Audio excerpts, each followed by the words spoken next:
কৃষ্ণ আমি পুনরুদ্ধার গুরুকুলের ছাত্র। আমি এখানে অনেক ভালো কিছু শিখতেছি। আমার মা বাবা অনেক আশা করে পাঠাইছে, কিন্তু আমাকে এখানে কোনো কুসংস্কার শিখাচ্ছে। দিনের পর দিন বেড়াইতে সেবা করায়, আর রাত্রে হলে বরফুটাকে ম্যাচ করায়। কি বলে আমাদেরকে ব্রহ্মবতী দেবী এরকম খারাপ কাজ করায়। দুটো করে ফেলে, আমাদেরকে জড়িয়ে ধরে তারপর ল্যাংটা ল্যাংটা করে লিঙ্গটা আমার ভিতর প্রবেশ করায়। কি বলে ওনার বীর্যগুলো যদি আমার মুখ ভিতরে ঢুকাই, তাহলে বলে আমার বলে ওনার মতো ক্ষমতাশীল হতে পারবো। লিঙ্গটা আমার মুখের ভিতরে ঢুকাই দিত। তারপর অনেক খারাপ কাজ করতো আমার জন্য। কিছু কিছু ভালো খারাপ লাগতো এগুলো। আমার ওনার লিঙ্গটা আমার মুখের ভিতরে ঢুকাই দিত। আমি কষ্ট পেতাম অনেক। আমার পিছন দিয়ে ঢুকাই দিত, কিন্তু আমার অনেক কষ্ট পেতাম। আমাকে এরকম ইয়াতে মুক্ত করুন, খারাপ কাজ থেকে মুক্ত করুন। হরে কৃষ্ণ। হরে কৃষ্ণ। তুমি কেমন আছো? আমি ভালো আছি। তোমার নাম কি? অর্পন্দর। অরবিন্দ। আচ্ছা, তুমি সাম্প্রতিক আমাদের একজন ইসকন চট্টগ্রামের গৃহস্থ কাউন্সিলের একজন প্রধান সদস্য বলরাম করুণা প্রভুকে তুমি কিছু অভিযোগ দিয়েছো, যে লিখিতভাবে এবং ভিডিও আকারে দিয়েছো। এবং আমরা দেখেছি যে এই শরণাগতি প্রভু এবং ভক্তি ত্রিভঙ্গদার গোস্বামী মহারাজ, চারুচন্দ্র প্রভু, এদেরকে তুমি তোমার সাথে কিংবা কৃষ্ণ প্রভুর সাথে কোনো ধরনের শারীরিক নির্যাতন করেছে তোমাকে, সেই বিষয়ে তুমি কিছু কথা বলেছো। হ্যাঁ, আমি তোমাকে কিছু প্রশ্ন করব, তুমি সত্য সত্য কথাগুলো বলবা, ঠিক আছে? তুমি কি শারীরিক ভাবে সুস্থ আছো? হ্যাঁ। মানসিক ভাবে সুস্থ আছো? হ্যাঁ। আচ্ছা, তুমি গুরুকুলে কখন থেকে জয়েন করেছো? 2017। 2017 নাকি 16? 17। 17। আচ্ছা আচ্ছা আচ্ছা। তো চিন্ময়কৃষ্ণ আসলে অ্যাকচুয়ালি ঘটনাগুলো আমাকে বলো তো, যে চিন্ময়কৃষ্ণ বাবু তো একজন ব্রহ্মচারী এবং পণ্ডিত ধামের অধ্যক্ষ। তোমার সাথে কি ঘটনা হয়েছে? আমাকে মানে রুমের মধ্যে মেসেজ করতে নিয়ে যেত, নিয়ে গিয়ে মানে যে কাজ সমকামিতা বলে সেটা করে। তো সমকামিতা মানে কি? এটা কি ধরনের মানে যৌন কাজ বলে। কিভাবে করতো? বলতো যে ওইদিকে এটা চুমুনে এরকম। তোমাকে কি তোমার সাথে কি এই অর্থাৎ আমি তোমাকে সরাসরি বলি, যেহেতু তোমার বয়স কত এখন? 16। 16 বছর। হ্যাঁ, তো তোমার সাথে প্রথমে কখন, একদম প্রথম কোন দিন বা কত মাস আগে এই ঘটনাটা ঘটেছে?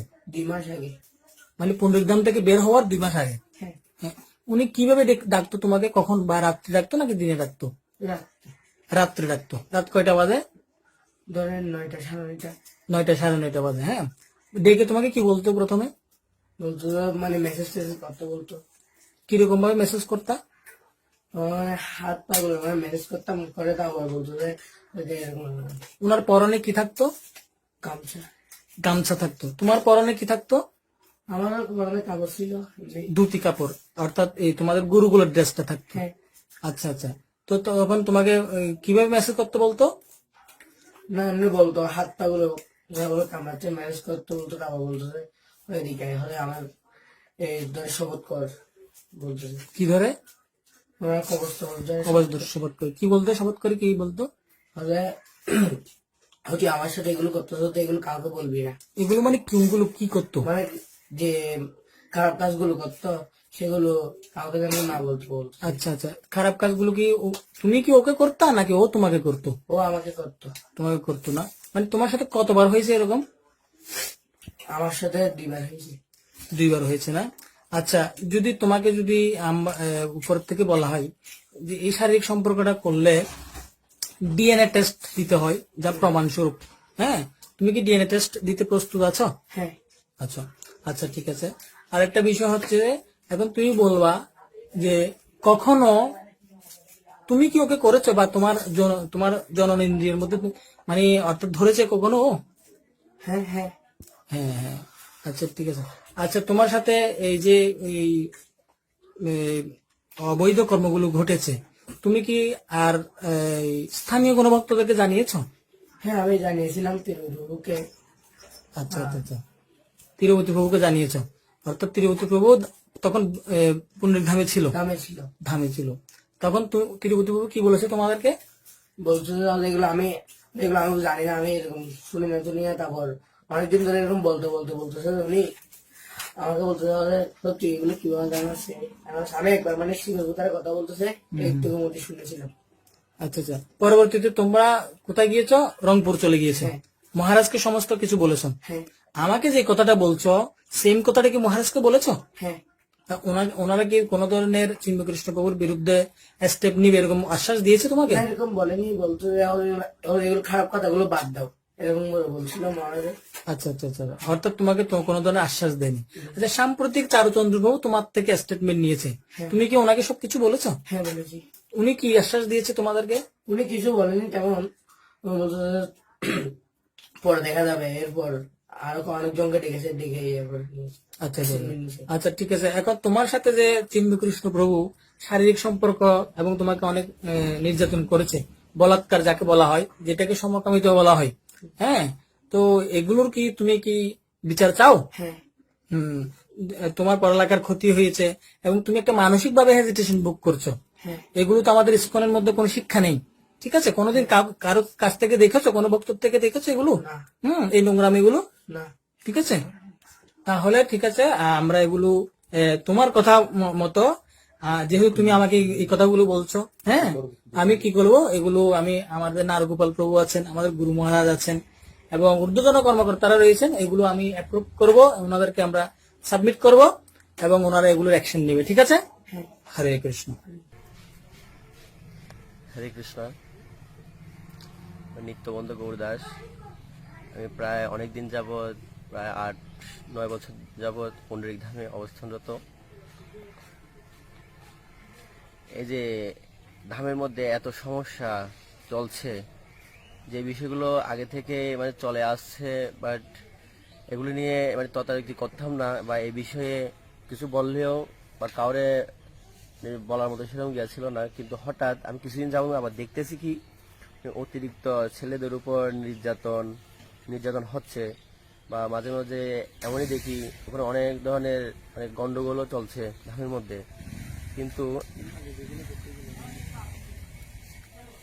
এরপর পরে আবার কিছুদিন যাবৎ আবার দেখলাম যে কি আমি রাত্রে ঘুমাতাম, তখন কি করতো, রাত 2টো বাজে, 1টা বাজে, 3টা বাজে আমার ডাকতে আসতো। এখন আমি ঘুমের ভান ধরে শুয়ে থাকতাম, মঙ্গলারতির সময় শুয়ে থাকতাম ঘুমের ভান ধরে, তখন কি করতো, বিরক্ত হয়ে দরজার মধ্যে ধুম ধুম ধুম করে বাড়ি দিত, আওয়াজ দিত, প্রচুর পরিমাণে আওয়াজ দিত। উঠতাম না আমি, তারপর আসে ডেকে আমাকে নিয়ে যেত, নিয়ে গিয়ে বলতো কি মেসেজ করার জন্য বলতো, মেসেজ করতাম। এরকম করতে করতে অনেকদিন মেসেজ করতাম। এবং হঠাৎ আরেকদিন আমাকে ডেকেছে, বাট আমি যাইনি বিদায়, তখন থেকে সে আমার উপর খুব রেগে আছে। হ্যাঁ, চিন্ময় আমার খুব রেগে আছে, আমি কেন যাচ্ছি না।